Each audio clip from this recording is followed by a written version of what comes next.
A lot of fail. I failed for funny things that I failed a key primary school test for 2 times, and I failed 3 times for the middle schools.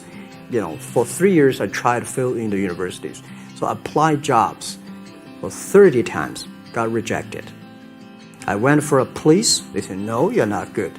I went to even the KFC. When KFC came to China, come to my city, 24 people went for the job. 23 people were accepted. I was the only one guy. And we went for police. 5 people, 4 of them accepted. I was the only guy that I received it. So to me, being turned down, rejected. Oh, by the way, I told you that I applied for Harvard for 10 times, rejected. I know I'll be rejected. I just want to say that. Yeah, sorry now. I think we have to get used to it. We're not that good. Even today, we still have a lot of people reject us. I don't think in this world there are a lot of people be rejected more than 30 times.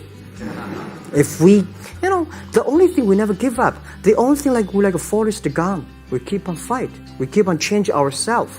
We don't complain. Whether you are successful or not successful, I find that people, when they finish the job, if they make the mistake, if they fail, if they always complain the others, this guy will never come back. If the guy only check himself, yeah, something wrong with me here, something wrong with me there, this guy has a hope.